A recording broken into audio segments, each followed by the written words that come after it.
Hello साथियों, good morning. कैसे हैं आप सभी लोग। देखिए, आज हम बात करेंगे यूपी ट्रिपल सीआरएम भर्ती को लेके। देखिए, आज हम बहुत सारे मुद्दों पे बात करेंगे, जो मुद्दे बहुत सारे बने हुए हैं। सबसे पहले तो इस बात पे हम बात करेंगे कि बहुत सारे लोगों का ये मानना है, और अभी हाल ही में न्यूज़ आई कि प्रोविज़नल बाहर हो गया है या नहीं, प्रोविज़नल बाहर हो गया है या नहीं। तो इस बारे पे मैं बात करके अभी आपको बताता हूँ। दूसरी बात यह है कि 380 या 81 सीटें जो भी खाली हैं उन पे क्या होना है या नहीं होना, इस बारे में हम बात करेंगे। एकदम क्लियर कर दूंगा चीज़ें आपकी। इस बारे पे भी हम बात करेंगे कि कोर्ट केस का क्या मामला है, कोर्ट केस का क्या मामला है, कोर्ट केस पर भी हम बात करेंगे। दूसरी चीज़ ये है कि जिला आवंटन को लेके हम बात करने वाले हैं यहाँ पे। जिला आवंटन, हम जिला आवंटन को लेके यहाँ पे बात करने वाले हैं। दूसरी चीज़ हम यहाँ डीवी को लेके बात करने वाले हैं, डॉक्यूमेंट वेरिफिकेशन को लेके। तीसरी चीज़ हम यहाँ पे बात करने वाले हैं कि जो क्लियर जिनका रिजल्ट है उनकी भर्ती प्रक्रिया कब से शुरू होगी, उनकी भर्ती प्रक्रिया कब से शुरू होगी या नहीं शुरू होगी, इस बारे में हम बात करने वाले हैं।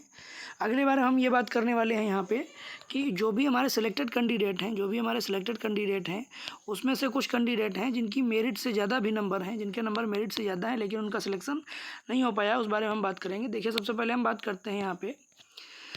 देखिए, याचिकाकर्ता हुए बाहर, ये सब चीज़ें जो मैंने लिखी हैं, सब सारी चीज़ें मैं आपको समझाता हूँ धीरे धीरे। देखिए, प्रोविज़नल बाहर, तो मैं आपको बता दूं कि प्रोविज़नल बाहर नहीं किया जाएगा, प्रोविज़नल बाहर नहीं किया जाएगा। प्रोविज़नल का रिजल्ट सही होना चाहिए और फिर प्रोविज़नल अंदर होना चाहिए, प्रोविज़नल की भर्ती करानी चाहिए। लेकिन ऐसा भी सुनने में आ रहा है कि प्रोविज़नल बाहर हो जाएगा। लेकिन आप अगर प्रोविज़नल में हैं तो ये मान के चलिए कि आप बाहर नहीं होंगे और आपका रिजल्ट फिर से सही किया जाएगा। बस आप अपने डॉक्यूमेंट बिल्कुल तैयार रखिए, ठीक है, और आप बाहर नहीं हैं। दूसरी चीज़ है 380 खाली सीटें हैं, तो मैंने कई बार वीडियो में आपसे बात की है कि जो 380 सीटें हैं इस पे वर्क होना चाहिए। और इसमें SC, ST, OBC और जनरल, इन चारों लोगों को ये 300 सीटें देनी चाहिए जो मेरिट के अंदर हैं, बच्चे जो हमारे कैंडिडेट मेरिट के अंदर हैं कैटेगराइजेशन करके, और इन लोगों को ये सीटें दे देनी चाहिए। अगली चीज़ पे हम बात करेंगे यहाँ पे, अगली चीज़ पे बात करेंगे कोर्ट केस। देखिए, कोर्ट केस पे अगर हम बात करेंगे तो अभी कोई फ़िलहाल कोर्ट केस नहीं हुआ है, लेकिन अगर इस भर्ती प्रक्रिया को सही से नहीं कराया गया, लेट किया गया, तो इस पे अगर कोर्ट में ये बात चली गई तो आप ये मान के चलिए कि भर्ती में डिले हो जाएगा। ये बात अगर कोर्ट में गई तो भर्ती में डिले हो जाएगा, क्योंकि ये हमारी जो भर्ती है वो 100 दिन वाली कार्य योजना के अंतर्गत थी, वो 100 दिन वाली कार्य योजना के अंतर्गत थी, और भर्ती अभी सही से नहीं हो पा रही है। निष्पक्ष रूप से भर्ती होने में भी बड़ा समय है, बड़ा लेट लग रहा है, इस वजह से ये भर्ती डिले हो सकती है। अगर कोर्ट ने इस पर रोक लगा दी तो भर्ती डिले हो जाएगी और कार्य योजना जो 100 दिन वाला है ये भी नहीं पूरा हो पाएगा, ये चीज़ है। दूसरी चीज़ इसमें यह भी है कि कोर्ट ने सीधे कहा था कि आयोग से सीधे कहा था कि आप अपना रिजल्ट सही करें, जो बच्चों का प्रोविज़नल है उनका सही करें, डॉक्यूमेंट वगैरह फिर से उनके देखें, सही कराएं और सही से भर्ती कराएं, ठीक है। अगली हम यहाँ पे बात करेंगे आपसे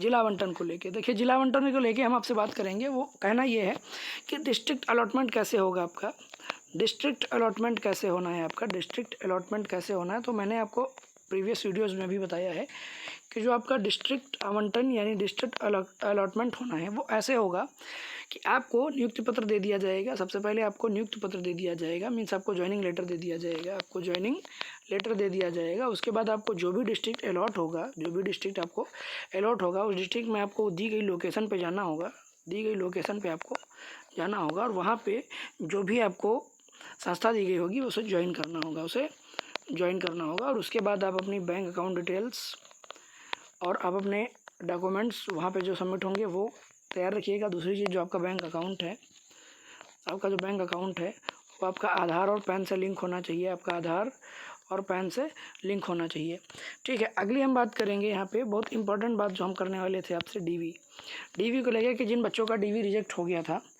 तो वो प्रोविज़नल में चले गए थे और उनका फिर से डीवी होना है। ये भर्ती प्रक्रिया बोली गई थी कि 10 दिसंबर से सही से शुरू हो जाएगी, लेकिन अभी बड़ा डिले हो रहा है, इसमें लेट हो रहा है। तो आप अपने डॉक्यूमेंट फिर से एक बार तैयार करवा लें, और भर्ती होने में भी बहुत समय है, ठीक है।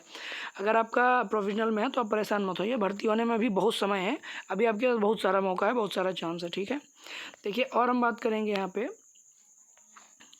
मेरिट को लेके, कैंडिडेट के मेरिट को लेके। तो देखिए, मेरिट की अगर बात करें तो जो बच्चे मेरिट से अंदर हैं और उनका नाम रिजल्ट में नहीं है, तो फिर वो मान के चले कि उनका पॉसिबल नहीं है, उनका होना पॉसिबल नहीं है, उनका नहीं हो पाएगा। जो मेरिट के अंदर हैं और उनका नाम रिजल्ट में नहीं है तो फिर उनका पॉसिबल नहीं है, वो बाहर ही रहेंगे। लेकिन जिनका नाम मेरिट में है वो 100% श्योर रहें कि उनका सिलेक्शन होना है।